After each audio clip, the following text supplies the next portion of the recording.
So when I saw the patriarchy in the Exmormon world, I recognized it. I've called it out, and I've been told you're completely wrong by the patriarchy. You purposely gathered men together to do something that I introduced you to. I mean, it was the typical boardroom where it was my idea.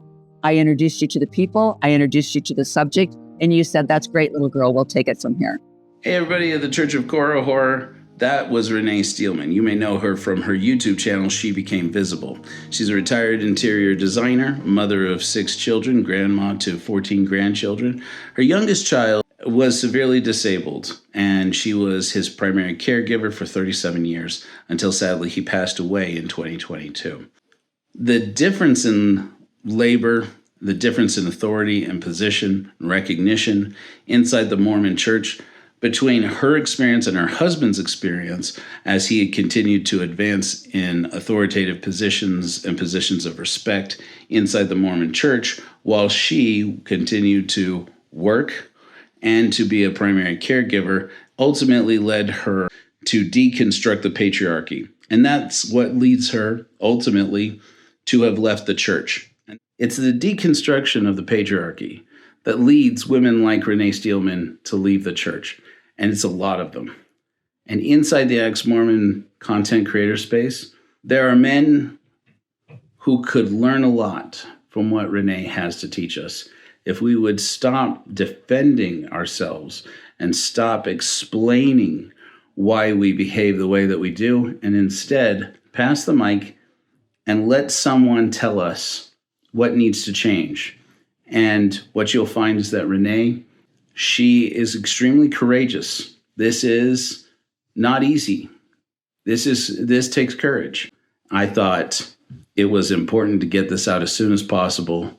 So without further ado, my conversation and coffee with Rene Steelman. Okay, so what we have talking about is, generally speaking, especially centering on your experience as a woman and what you know a lot of women in this space, a lot more than I do. Right. And I think that conversations between women tend to be more candid.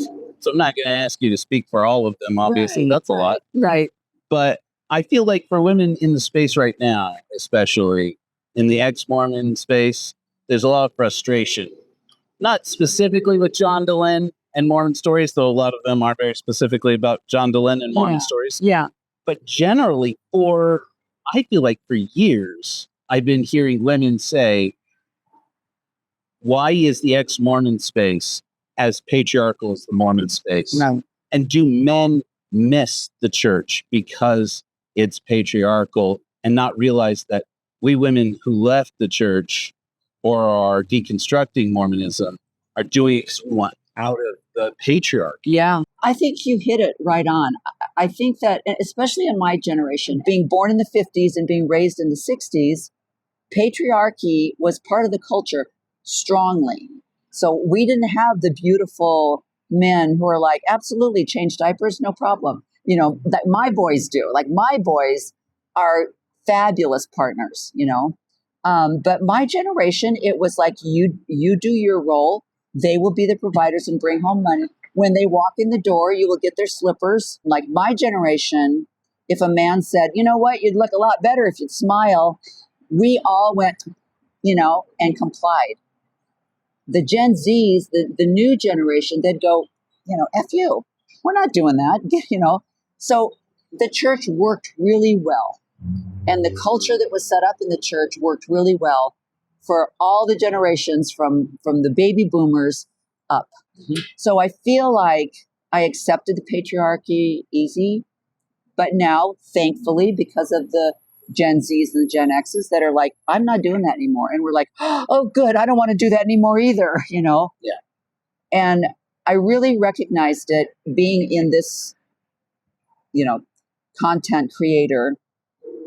And I'm dealing with the men that are in charge, you know, and I glorify, worship, and adore the women that are so successful in this medium right now. And I love the support that I think they're probably getting at home to be able to do what they're doing. Mm-hmm. My generation, I don't really necessarily get that support.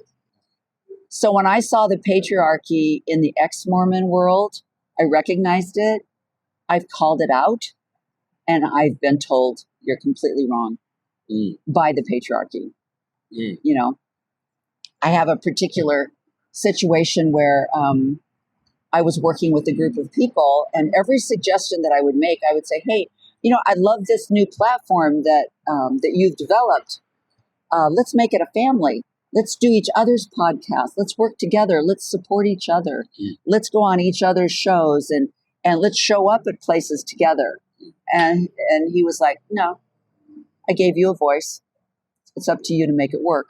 And I'm like, yeah, but you're the head. I need your support, you know? And I saw him supporting the men that he had under his platform, but not necessarily the women. And so it finally got to a breaking point where I had something happen, and I pointed it out, and I said, that was wrong. I said, you purposely left me out. You purposely gathered men together to do something that I introduced you to. I mean, it was the typical boardroom where it was my idea. I introduced you to the people. I introduced you to the subject. And you said, that's great, little girl. We'll take it from here. Women do the work and take the credit. And that's exactly what I saw. And when I brought it to their attention, they denied it. And they made it off like, well, that's how social medias work. We watch something, we see a guest, we invite that guest to come on the show. And I said, I get that. I understand that. But the reality is you didn't know who this person was. You didn't see this person on another show until I invited you to do a show and collaborate with me. And you said, we're not interested until it took off. And then you were interested. So it's a typical, like I said, women's voices being silenced in a patriarchal system, whether it's a corporation or, you know, YouTube. So these Mormon men that have left, they recognize it, but man, to let that go, to let that power go, that's, I don't know. And it's working for them too, because the women, especially women in my generation, are following them just like they followed the leaders in the Mormon church. And I also think that same protocol is set forth where you don't criticize. You don't criticize the leaders, because look what they've done. Look how they brought ex-Mormonism into the world. Look how John Dehlin, for example, has more non-member followers than, you know, even ex-Mormon. Isn't that what he said? I think that something like that. He has, So he's got a huge platform of people that have never been members. They're fascinated by the church. And so as ex-Mormons who are struggling with deconstruction, they look to John and some of the other people as saviors. So they're not going to say anything negative or call him out on behavior, you know. I will say I think John is a little better at accepting criticism than some of the others. I think he is still struggles with what that criticism really is saying. But what specifically? I mean, is he not learning from it? I mean, what's the story? I think he's still got the idea that he is the breadwinner. He is the patriarch of the home. He's obviously, like I said, he's the number one ex-Mormon thing. Yeah. But his family has sacrificed for him to do what he's done. And I've heard him say it, recognize it a little bit, but then he goes around and does something, again, completely for his benefit and not necessarily for his family. For example, I would love to say, okay, you have a beautiful wife that is now a trained, licensed, what do they call the life coach, like a life coach. Okay. So I think she's a certified life coach. She's more of an introvert. I'm totally judging, but I see her as more of an introvert than John is. John is more of an extrovert. Sure. So I see her, and I've even said this to John a couple of times when he'll have his wife on his thing, and he'll say, "Well, I'm joined today with my lovely, you know, what he'll call her, something like a companion or something like that." And I'm like, okay, you're one step away from calling her your bride.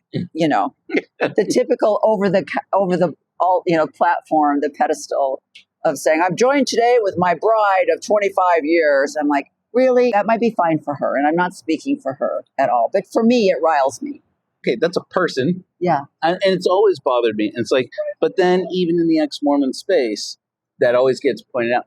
There's this sweetheart honey, I call it. You know, Yes. the sweetheart honey. Him and his sweetheart. That's a good way of that's a putting it. My sweetheart. Yeah. Right. Yeah. And it's like, okay, that's a person. Yeah. She has an education if she does. If she has an education, call that out. Yeah. But it's interesting because it's like with that paradigm with like Margie, like you're saying, those are a little uncomfortable for me, the John and Margie episodes, because I'm like, what is she thinking and not saying? But I do see that outside of the church more, where I'll hear women beautifully say, I'll have to push back on that. They'll say, I'd like to push back on that statement because and then they'll give their opinion, you know. I see that outside the church more than I do in, that's for sure. So I think to be able to say, I'm going to have to push back on that statement. I don't agree with you on that.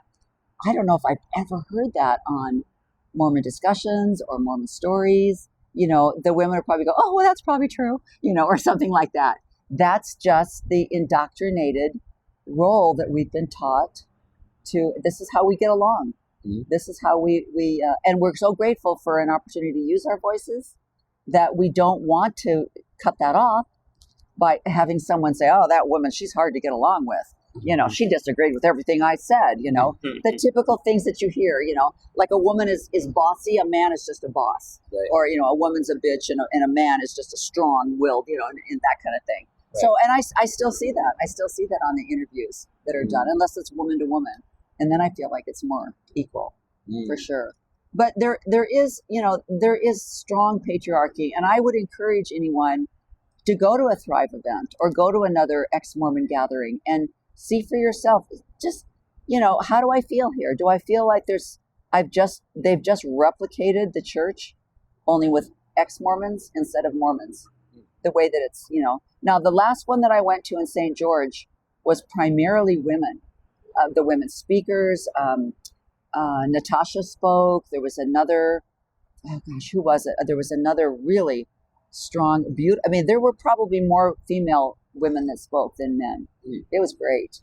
I left the church when I read Greg Prince's biography of David O. McKay. And like I said, David O. McKay was my prophet when my family joined. I had never heard anything negative about him, and even in this biography, there was nothing negative about him except that he allowed Ezra Taft Benson and other Mark Peterson. He allowed these men to continue to do really horrendous things, and nothing was done. They were not held accountable. And that's what I fear for the ex-Mormon men, is they're not being called out. They're not being held accountable. And so what's the difference? Are we just going to, you know, let this guy go on a mission to Germany and hopefully he'll shut up, you know, or we're going to, you know, like John, maybe right now I see him going in a weird direction. Like, John, what are you doing? Where are you? You've lost who you are and what your platform was originally meant for. And so I'm like, is he going to get called out on that? Or is he just going to be forgiven and we're just going to continue to worship and adore? Or I don't know. That's the scary part. That's where we have to keep our eyes on the ex-Mormon community. We cannot let this happen in this community like it does in the Mormon community, where these men are not called out for their behavior. They're not called out for what they said. They don't accept the criticism, and we allow it to continue because they're in authority. Hierarchical infrastructures, men who have lived in them all our lives, we thrive in them and trust them and feel safe in them. And that, I feel, is a lot of what women are reacting to. And I'm just curious if you let you think about that. Is it the structure of a corporation like Open Stories Foundation, like Discussions, right, where a man in a CEO role, a president role, a leader role, an unelected role, you know, is going to be where the buck stops? And in that situation, is it even avoidable to have some misogyny? Oh, because that's how the system is set up.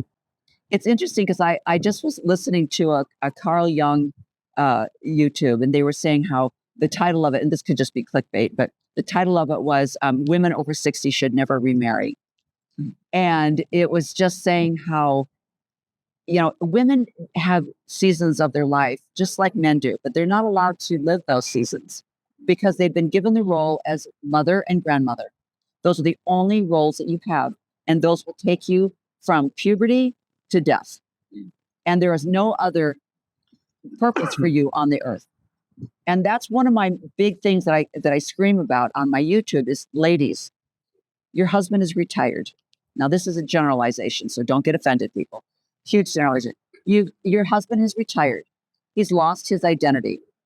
He's no longer in power, or he's no longer surrounded by this community that he's been with for 30 years, let's say, and he's lost. He's a little bit lost. And in this golf community, we call that FIPs, formerly important people.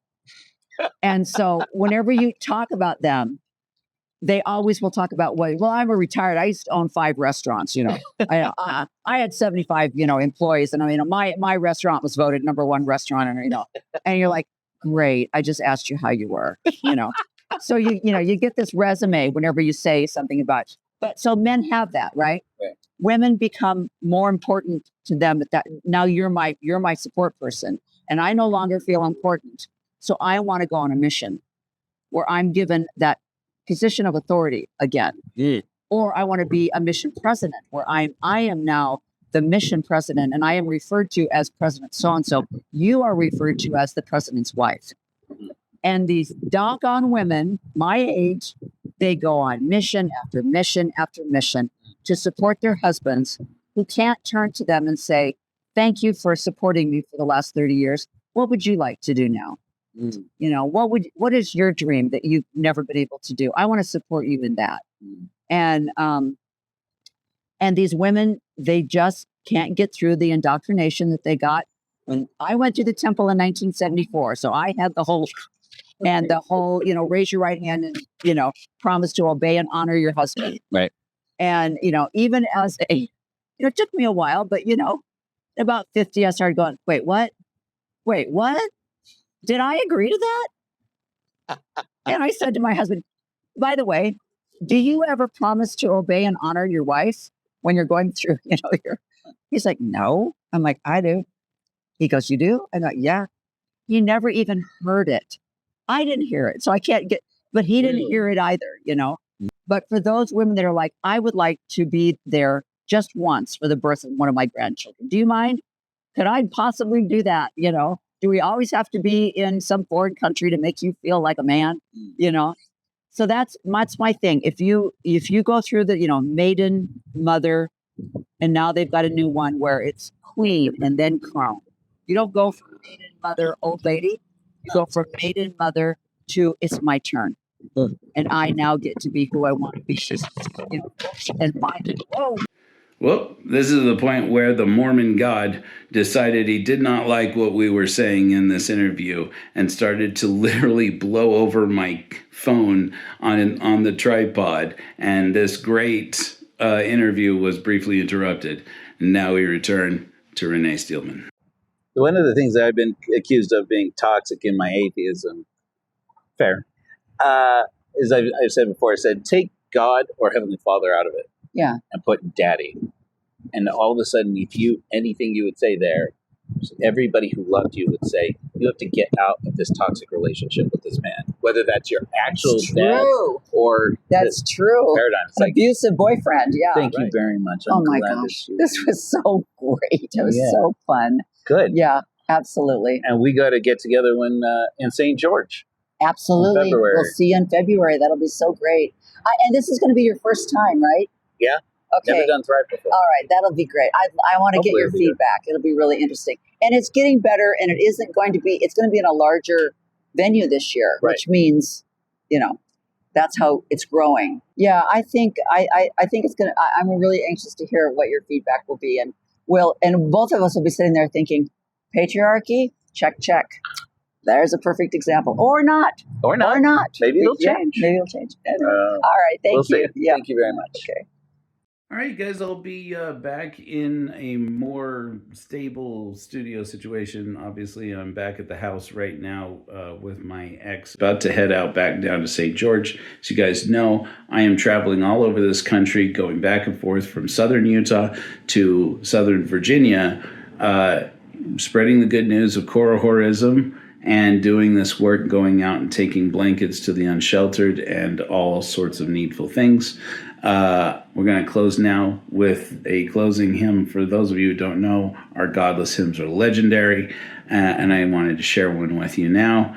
And also to remind you guys all, the missions to give to people who are in need and people who are especially sheltered and secure and unsheltered right now.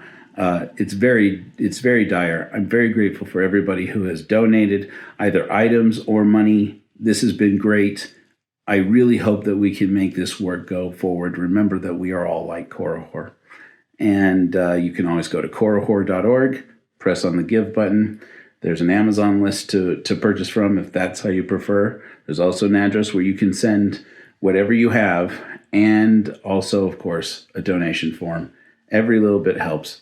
And I will see you guys for Godless Sermon on Sunday. And remember that it's the season for reason. Happy Bestowal.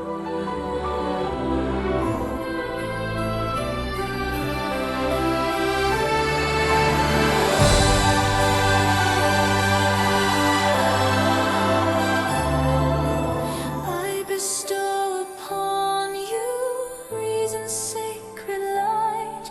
Let's always look back on this hopeful night that you kept with me. This vigil of the year filled cups with cider, our hearts with cheer. With this warm cup and all of my heart, remember these words once we are apart. Cups filled with cider and hearts with cheer. I bestow upon you a hopeful new year.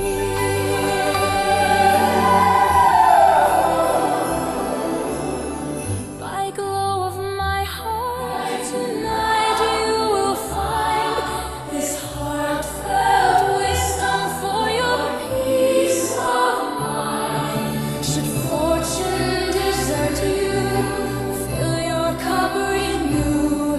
My friend, remember, my hope goes with you.